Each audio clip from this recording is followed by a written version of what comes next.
Good morning, everybody. I'm the Reverend Dr. Oscar Sinclair. It's a pleasure to welcome you to the Unitarian Church of Lincoln on this Sunday morning. I'm joined here by our worship associate, Mary Kay Stillwell, by our choir director, Julie Enerson, by the whole choir, by volunteers, and folks attending for the 500th time and the 5th time, and maybe the first. To all of you, welcome to this place. Welcome to this place that means so much to so many. This beacon of liberal faith in Lancaster County, and this sanctuary of care and community for all who come through these doors. We say that the Unitarian Church of Lincoln aspires to be a loving community, uniting reason with spiritual exploration to transform ourselves and the world. What that means and what that begins with is welcome. Whoever you are welcome here today. You are invited to be a part of this thing that we are doing together. It is hard work being a church that embraces all people and that has no specific dogma. Hard work, but work that we believe can transform the world. So whoever you are, wherever you came from this morning, whatever storm you are going into this afternoon, know that you are welcome here. Set your feet flat on the good earth. Take a deep breath, and we'll begin. We'll begin with words from Reinhold Niebuhr, read by our worship associate, Mary Kay.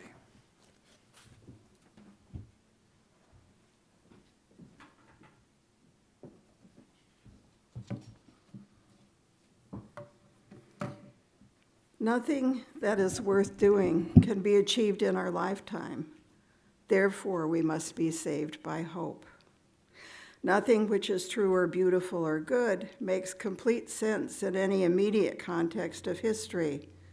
Therefore, we must be saved by faith. Nothing we do, however virtuous, can be accomplished alone. Therefore, we must be saved by love. No virtuous act is quite as virtuous from the standpoint of our friend or foe as it is from our standpoint. Therefore, we must be saved by the final form of love, which is forgiveness.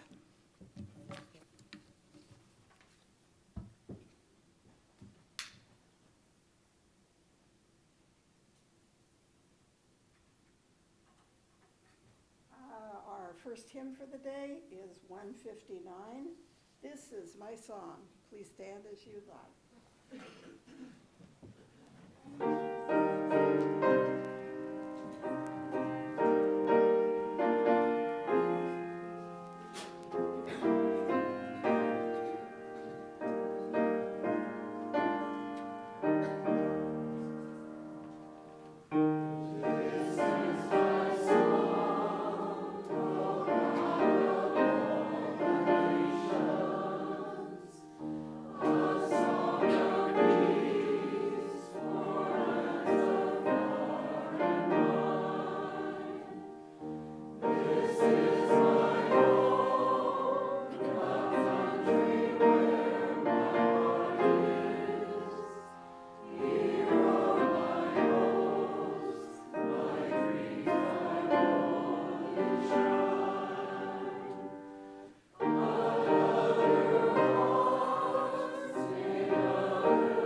There we go. Hello. I already have children down here. I invite any other children who would like to come forward to hear this story. I am reading it today for our Religious Growth and Learning Director. Yes. I have a book and it has 4 books in one. Wow, that's a lot of wonderful stories. It's a rainbow magic book. So fun. Well, our story today is called Desmond Gets Free by Matt Meyer, illustrated by Kim Fawn. Desmond the mouse lived in the most beautiful meadow in all the land. Every morning, Desmond woke with the sunrise and would spend the day playing in the meadow. And every evening, Desmond would go to sleep in the middle of that meadow under the beautiful starry sky. One night, though, Desmond awoke when it was still dark out. He tried to roll over to a more comfortable spot, but something wasn't right. Desmond realized that his tail was stuck right to the ground and beginning to throb with pain. He felt behind him, and there was a huge boulder that seemed to have fallen in the middle of the meadow just on his tail. Desmond pushed on the boulder and tugged on his tail. He pushed and tugged and pushed and tugged, but it was no use. When he was out of breath and had just about given up, he saw a giraffe nearby in the grass. Good news, he thought. "Oh, giraffe," Desmond cried, "could you please push the boulder a few inches to the other direction so that I could get free?" The giraffe looked at Desmond and laughed the way giraffes do. "Silly mouse," said the giraffe, "that's no boulder. An elephant has fallen asleep in the middle of the meadow on your tail." "Well, if you could just wake the elephant and ask him to roll over just a few inches in the other direction, I could go free." "Well," replied the giraffe, "you know what they say about letting sleeping elephants lie. I find it's best not to get involved in other animals' business. I find it's best to remain neutral in times like this." Desmond replied quietly, "Well, I do not appreciate your neutrality." The giraffe wandered off, and Desmond tried calling out to the elephant to wake him up. But those giant ears were just too far away on the other side of that giant elephant body. So again, Desmond pushed on the elephant and tugged on his tail. He pushed and tugged and pushed and tugged, but it was no use. When he was out of breath and had just about given up again, a gazelle wandered by. "Oh, gazelle," he cried, "oh, gazelle, it seems that an elephant has fallen asleep on my tail in the middle of this meadow. I'm stuck and it hurts. I wonder if you could gently wake him up and ask him to roll over just a few inches in the other direction so I might go free." "Well," said the gazelle, "I see your problem there, but you know what they say about letting sleeping elephants lie. I find it's best not to get involved in other animals' business. I find it's best to remain neutral in times like these." Desmond replied almost to himself, "I do not appreciate your neutrality." Desmond tried again to call out to the elephant. He tried again to push the giant animal away. He tried again to tug his little tail free, but it was no use. When he was out of breath and had just about given up for the last time, he saw another mouse wandering through the meadow. "Hello, my name is Nelson." "Nelson, this giant elephant has fallen asleep on my tail in the middle of the meadow. I wonder if you might run over and call out into his giant ears and ask him to roll over just a few inches in the other direction so I could go free," Desmond asked. "Of course," said Nelson. Nelson ran all the way to the other end of the giant elephant body, and he called up to those giant elephant ears at the top of that giant elephant head. But the elephant didn't budge. The elephant heard Nelson's small voice far away, but he felt too comfortable to move. Nelson ran back to Desmond, a little out of breath, and said, "I have an idea. Don't move." He ran off. "I won't," muttered Desmond. A little while later, Nelson emerged through the tall grass, and he wasn't alone. Nelson had found 3 other mouse friends to help him, and each one of them had also brought another 3 friends. The whole group of them ran over to the giant head of that giant elephant. One mouse scrambled up onto the shoulders of another, and another mouse scrambled up onto her shoulders, and then one after another they climbed up until the whole group of them had formed a long mouse ladder right up the side of the elephant. At last, Nelson climbed up on the shoulders of his mouse friends, one on top of the other, until he was way up on that giant elephant head standing next to that giant elephant ear. "Excuse me," he called right into that ear. "It seems you've fallen asleep on my friend's tail in the middle of this meadow. I wonder if you could please roll over a few inches in the other direction so he might go free." The giant elephant made a low groan. "Grumph! I'm comfortable just where I am. Go away." So Nelson asked more of his friends to climb up. One by one, they helped each other up the side of the elephant. One by one, they called out into that giant elephant ear on top of that giant elephant head. Again, the giant elephant made a low groan. "Grumph! I'm comfortable just where I am. Go away." Then Nelson had an idea. He whispered to the mice, and then all at once they yelled out together, "Excuse us! It seems you've fallen asleep on our friend's tail in the middle of this meadow. Roll over a few inches in the other direction so he can go free." This time, all those voices together right next to the elephant's ear were too loud to ignore. "I was comfortable where I was, but I'll move over if you just agree to stop making such a racket," the elephant cried out. Then the elephant rolled over just a few inches in the other direction. Nelson and the other mice helped each other climb back down, and Desmond was finally free. Desmond and Nelson and all their mouse friends spent the rest of that beautiful day playing in the middle of the beautiful meadow. And that is the end of our story. The children are dismissed to go back to their classes.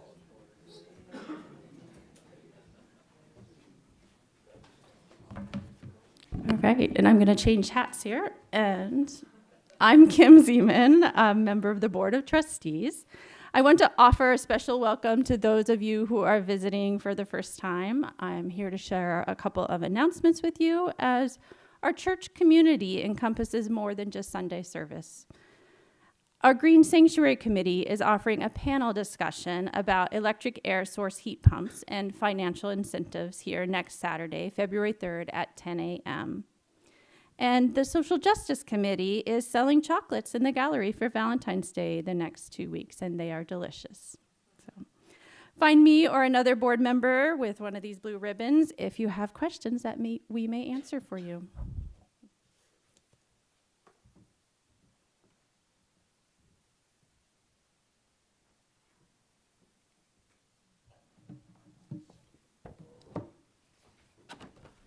All my pieces here. A central part of our services is the time we join together as a community to mark the moments of our lives. We share with one another our joys, our sorrows, the events that mark the steps on our journey. The threads of sorrow and those of joy are intertwined with the fabric of our lives, present for all, remembered by all. We share those threads, and then they are woven together with those of others in our community. Our joys are shared and magnified, and we are comforted in our sorrows. I invite you to type into the chat or speak into the shared space your name or the names of another you wish to be remembered in sorrow.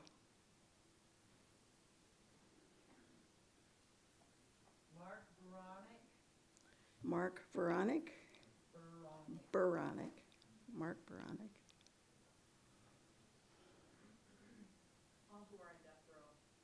All who are on death row.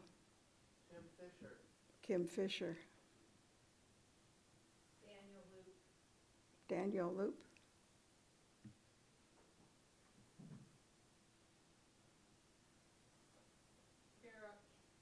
Kara.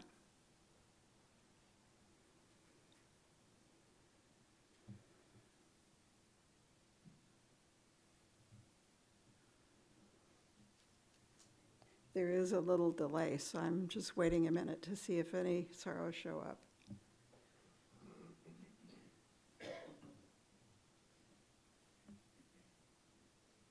I invite you to type into the chat or to speak into this shared space your name or the name of another you wish to be remembered in joy. Me, my daughter and her family just moved back from Phoenix last week. Who's speaking? Linda Ager. Oh, I couldn't tell. I couldn't see. Linda Eggers, whose daughter just moved back from Phoenix. My daughter and her family. And her family. Yay. Haley. Haley. Barbara Rook. Barbara Root.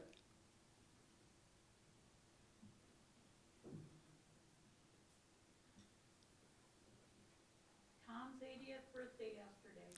Tom's 80th birthday yesterday. Happy birthday.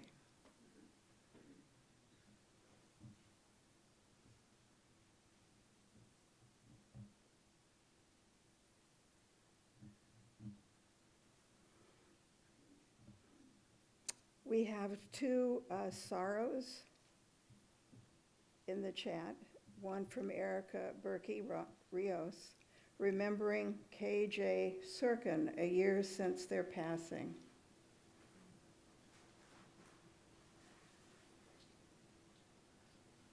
From Lynn Janice, thinking of my beautiful brother Mark. Can't believe he's gone.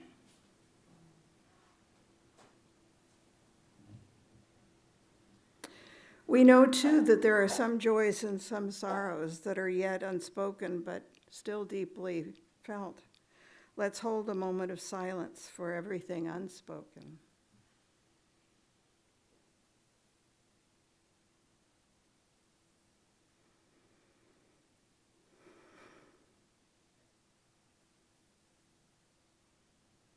Thank you for your presence. Please remain seated and join with me in singing Meditation on Breathing, 1009 in the Teal hymnal.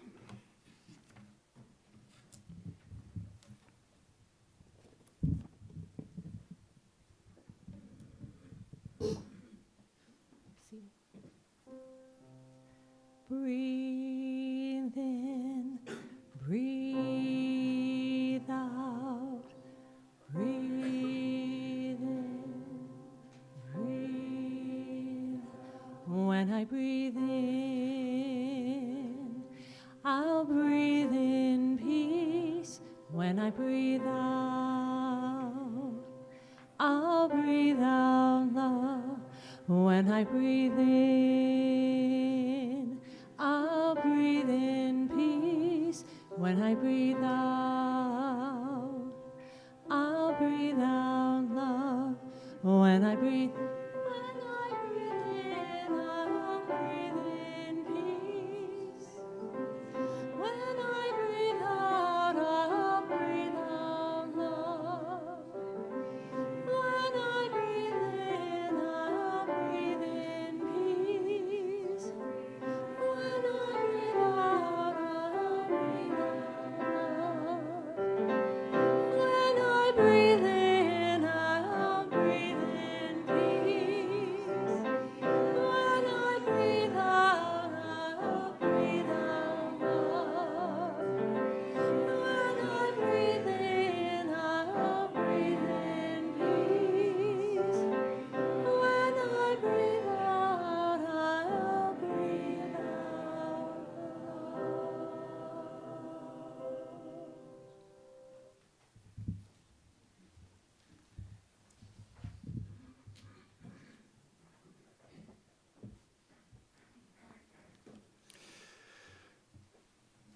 Each week, we take up a collection to support the work of this church. We know that the work of community here at the Unitarian Church of Lincoln happens because of what we all bring here, our time, our talents, our treasure. And so we set aside time every Sunday to recognize that. As the choir sings this next piece of music, the ushers will come forward to take up this week's offering. If you are online or you wish to contribute electronically, you can also give by texting UC Lincoln and the amount you wish to give to 73256. That's UC Lincoln and the amount you wish to give to 73256. The offering will now be gratefully received.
Soul.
Our reading today is by Reverend Matthew Johnson.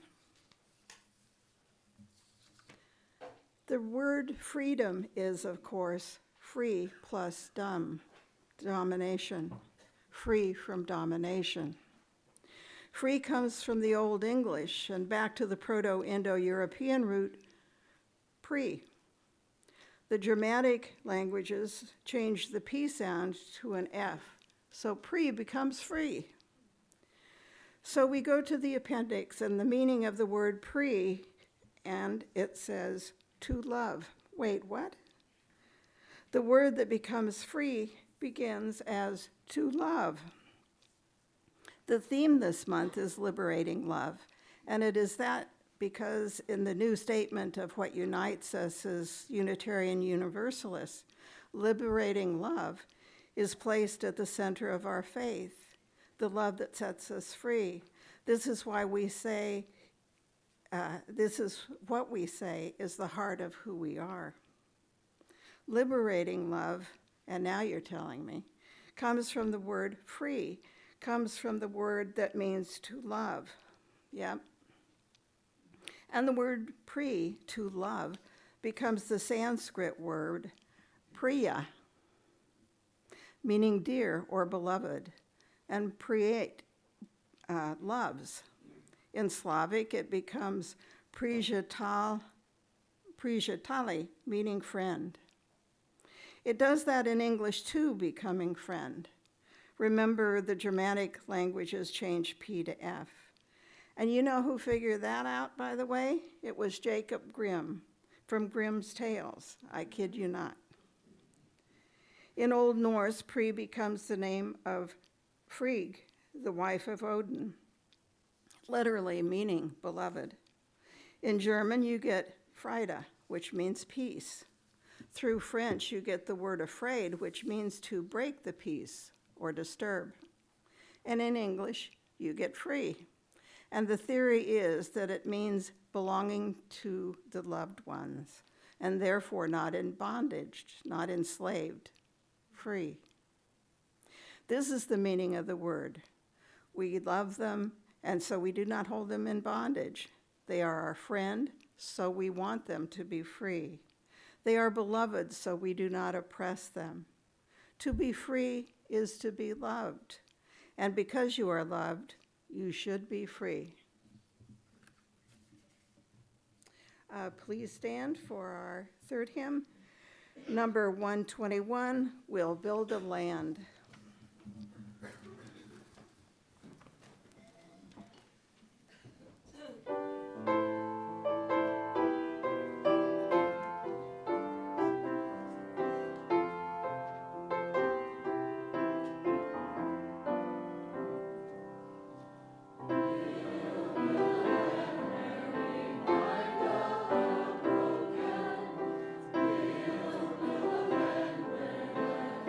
Is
So I have been a Detroit Lions fan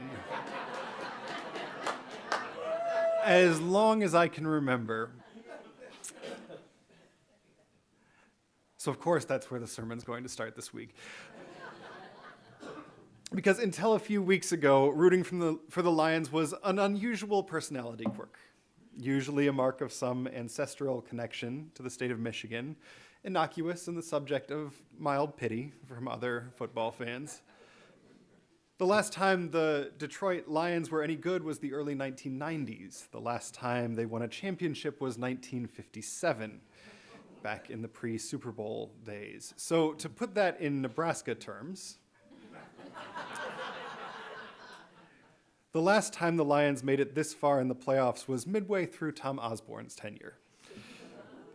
The last time they won it all, Bob Devaney was in the first year of his first head coaching gig at the University of Wyoming.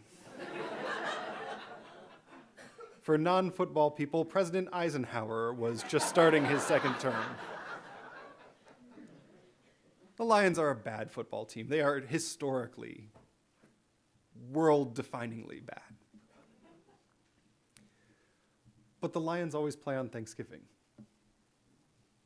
Every year for my whole life, the one game where the Lions would absolutely be on national television, which was important because we moved around a lot as a kid, so this was the one game that we saw every year, was the afternoon of Thanksgiving Day. Now, they usually lost, of course. It's like rooting for whoever plays the Harlem Globetrotters. They usually lost, of course, but at this point, several generations of Lions fans don't actually associate rooting for football with rooting for a winning team. They associate it with family, because you always watch that game on the holiday. The scholar of American religion and also lifelong Lions fan, Tim Alberta, put it this way last fall. Every Sunday that fall, he was talking about the year that they went an entire season without winning a game. During my last semester at Michigan State University, I watched, yelled, seethed, prayed, and ultimately witnessed the Lions come up short. A few minutes later, as predictable as a late game turnover, the phone would ring. My dad wanted to check in on me. We would commiserate a little while and then talk about other things. Every conversation ended the same way. We'll win the next one, he would say. By then, I was old enough to realize something. Dad didn't actually believe we would win the next one. He wasn't predicting a breakthrough victory. He was teaching me how to handle defeat. He was urging me not to give up hope. He was assuring me that no matter what, we'd talk again the following Sunday.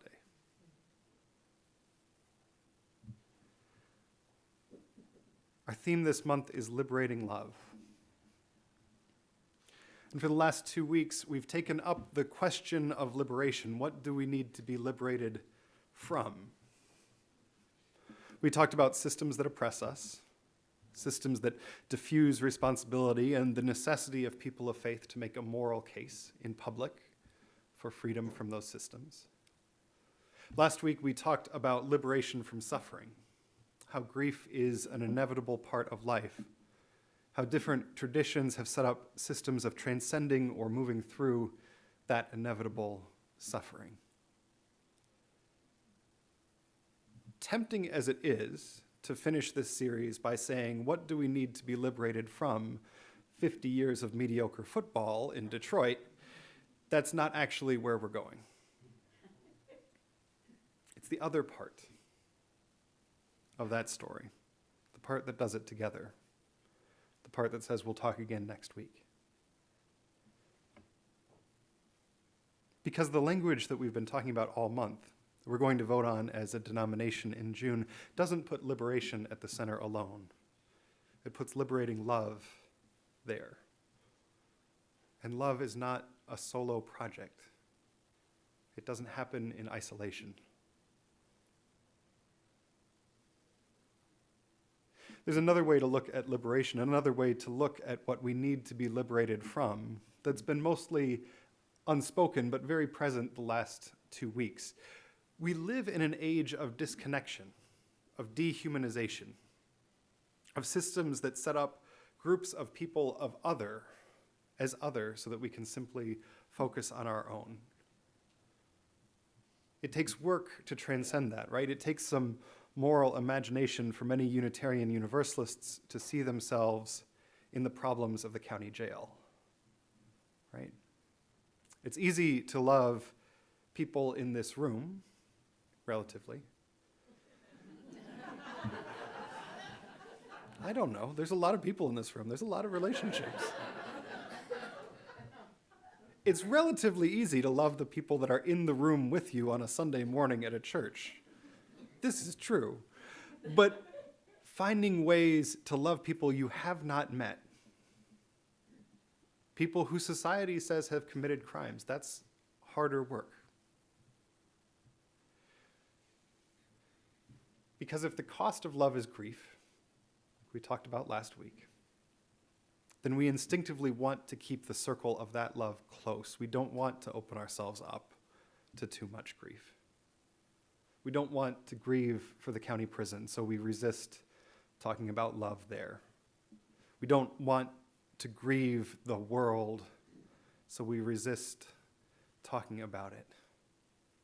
We don't want to grieve for the other, so we pick sides in order to narrow the bounds of the losses that we will grieve, the losses of those that we love.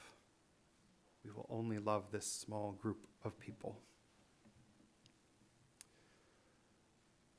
One of the wisest teachers I know is a rabbi, Rachel Barenblatt, serving in Western Massachusetts. We were guests on a podcast together years ago, talking about, of all things, the role of science fiction in religion, or the role of religion in science fiction. There we go. And since then, we've stayed in touch. We've been at a couple events together. We've watched our kids grow up on social media. Like many rabbis, Rachel Barenblatt has been trying to put words to her response to the war between Israel and Hamas. Here's what she wrote this week in a poem entitled Status Update, January 23rd, 2024. Dear most of the internet, this is not the Super Bowl or the World Cup. So wash the face paint off your social media accounts. Sit down with one of them, face to face, knees touching, and listen to their losses. Then do it again. Open heart becoming bruised like a peach. This is called compassion, feeling with. The center of feeling we call the heart constantly vulnerable.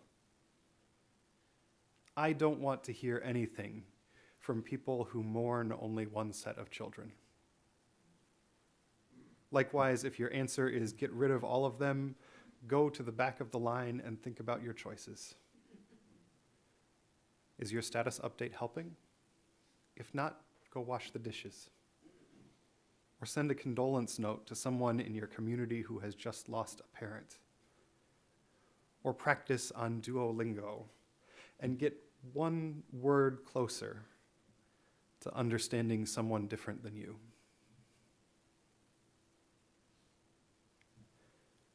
Listen to their losses, open heart becoming bruised like a peach. This is called compassion. This, I think, is what will save us.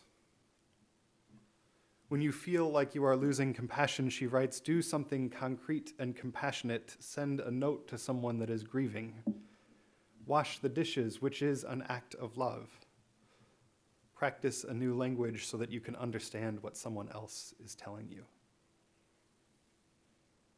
In our reading this morning, Reverend Matthew Johnson reminds us that the word freedom is rooted in love.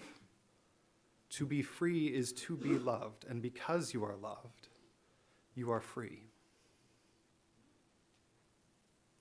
Because what would freedom look like without love? Without love. An unmoved, unattached mover, free to do whatever they wanted, because they're not tied down by any bounds of compassion or mutual care.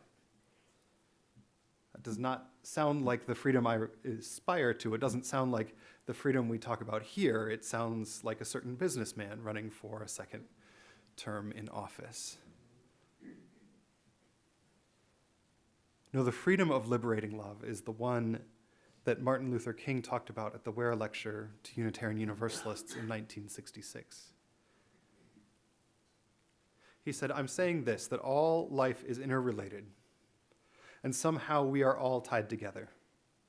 For some strange reason, I can never be what I ought to be until you are what you ought to be. And you can never be what you ought to be until I am what I ought to be. This is the interrelated structure of all reality," he said. John Donne taught it years ago and placed it in graphic terms. No man is an island entire of itself. Every man is a piece of a continent, a part of the main. He goes on to say, any man's death diminishes me because I am involved in mankind. Therefore send not to know for whom the bell tolls, it tolls for thee. This realization is absolutely necessary if we are to remain awake in this revolution. We are tied to one another in bonds of love, and sometimes that looks like grief. Send not for who the bell tolls, it tolls for thee, is not a joyous version of love, but it is a love that connects us and a love that calls us into compassion and care for one another.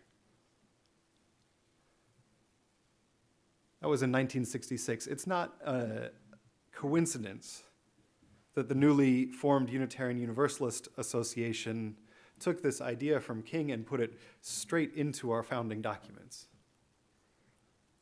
It is, in our current language, the interconnected web of existence of which we are all a part.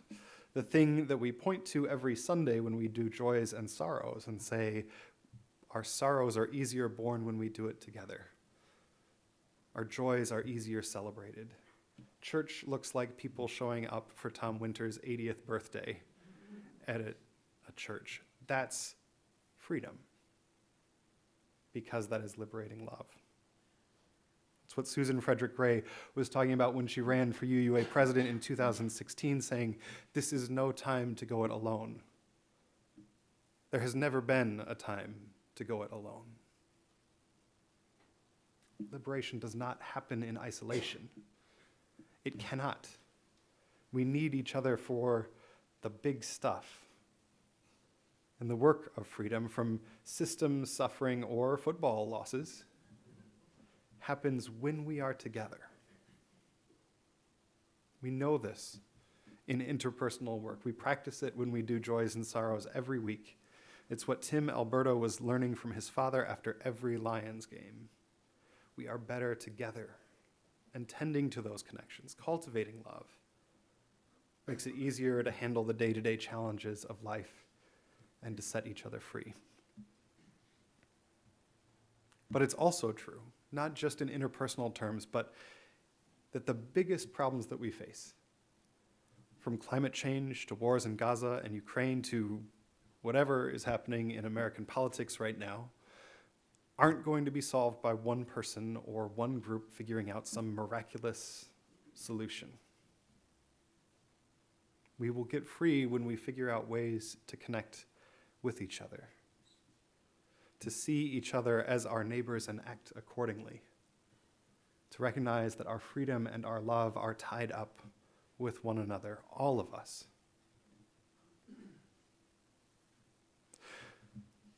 So a short message this morning, because it is not a complicated one. What sets us free? Each other. In little things and big things, love and connection are what bring about liberation. As you came in this morning, you may have gotten a handout that looks like this. We had 60. I'm not sure if there are enough for people that are in here, but if you did, Wendy's making more. We'll have more at the office as you go out.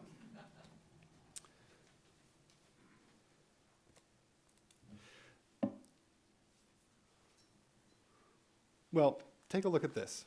As the choir sings the next song, we'll talk about it a little bit afterwards. If you don't have one, share with those around you, because we are connected. Make this an object lesson in sharing. But for now, let's hear the choir sing one more time.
So we'll give the last words to Cassie in this zine that you were given or are being given right now to take with you and remind you of today in the next week.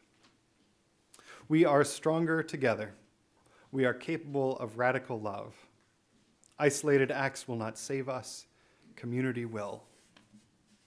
So say yes to that invitation you've always said no to. Start a book club.